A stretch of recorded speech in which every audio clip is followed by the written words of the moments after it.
New York Times opinion columnist Bari Weiss caused a big stir last week when she suddenly resigned from the paper and accused him of being too woke to function. Joining me to talk about this topic is Farron Cousins, editor of the Trial Lawyer magazine. You know, I got to tell you something. I'm on her side on this one. It's just this is becoming so disturbing. I describe the New York Times right now as a scene out of Home Alone. The kids are in charge. Experienced editors and journalists are shamed. They're harassed if they really try to be journalists. Now, she's got some other issues, but this woman was right. What she wrote about this paper is absolutely correct. Well, you know, Weiss says that the opinion board a little too woke for her, and she did accuse them. You know, they've got this young way of thinking. But if you look at the New York Times editorial board for just the editorial, most of these folks are well into their golden years, or they're almost there. These are not a bunch of young kids. You know, if they're suffering from woke culture, it's just, I think, decades of experience saying, hey, this is how the world is now.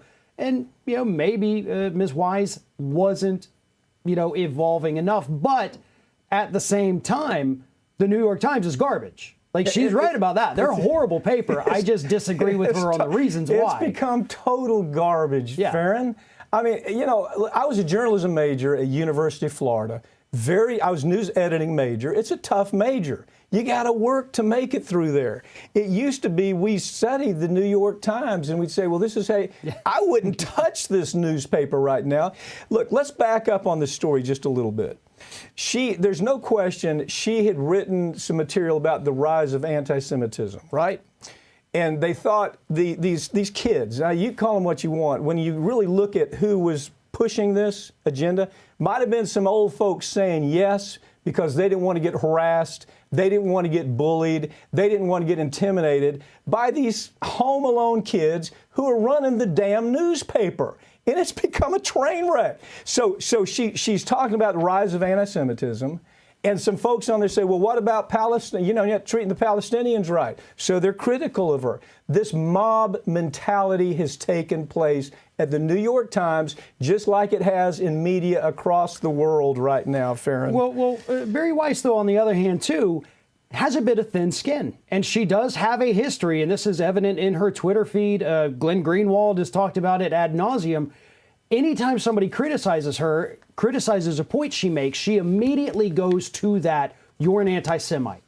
That is her fallback argument. She can't substantively argue I agree with that. Her points, which is a drawback. But again, at the same time, part of what makes these editorial boards great is that they present differing opinions. And if you don't like what one of them wrote, somebody's going to come along and write a counterpoint to it. That's the point of this part of the paper. You had a great education. Right. You really did. You had a really solid education. Matter of fact, you came to work with me when you're, 22, 21? 21, yeah. 21 years old. And I recognized back then you had a great, solid education. And I'm sure you studied John Stuart Mills just like I did. And John Stuart Mills, who wrote the most important book on liberty, said this, he didn't call it groupthink back then, but he said there's a really, democracy relies on rich diversity.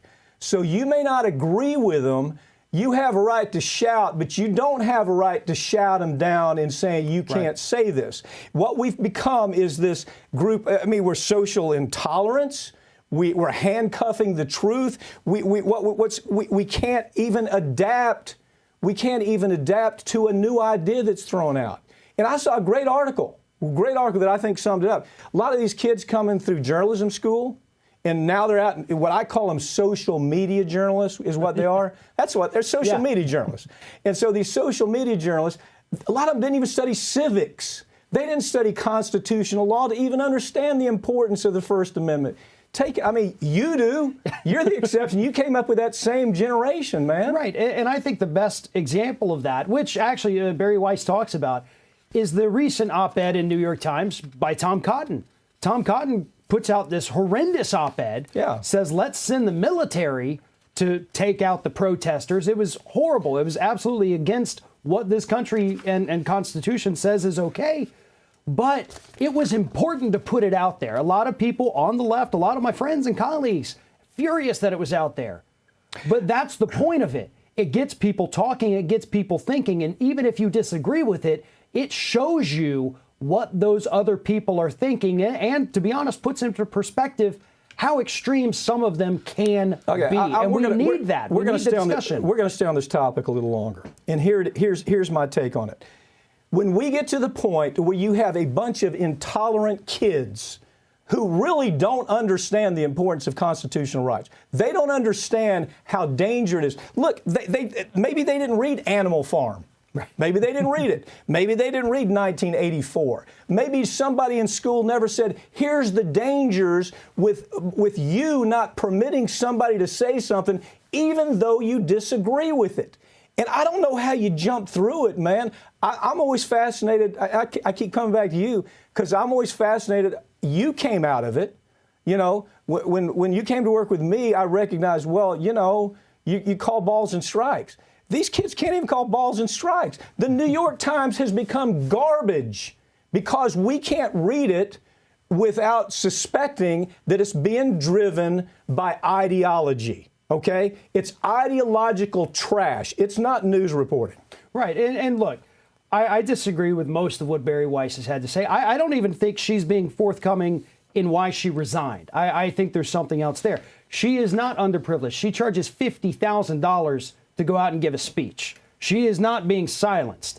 But there are legitimate concerns with the New York Times, like we have discussed, because we have discussed the New York Times being trash for years. I mean, it goes back to the Yaz story that they wouldn't print. Oh, exactly. And, you know, like Donald Trump says, the media is horrible. Well, it is, but not for the reasons you say. And that's how I feel with Bari Weiss. Yeah, well, the paper's bad. One other thing, you know, I'm a fan of Glenn Greenwald. Right. I like Glenn Greenwald. I like him, but when I looked at the Lee Fong story, when I saw what they did to Lee Fong, some itty-bitty brain, one of his co-workers with an itty-bitty brain was offended by some nonsense. I read it was nothing. But she was offended about it because it's like these kids grow up with, and they start believing the bumper stickers on the back of their car that mom and pop put on the back of their car saying, my kid's really bright, my kid's exceptional. They grow up with that. And unfortunately, it's made it's made them not into objective thinkers, not into journalists, but into pathetic ideologues. Right. Well, and they do kind of have this. You know, this isn't just limited to them. It's a lot of people, not just that generation either. They have an undeserved, an unearned sense of I'm the best at. There is what you do have to earn. Arrogance has to be earned. Yes. And these folks just haven't earned it yet. Yes.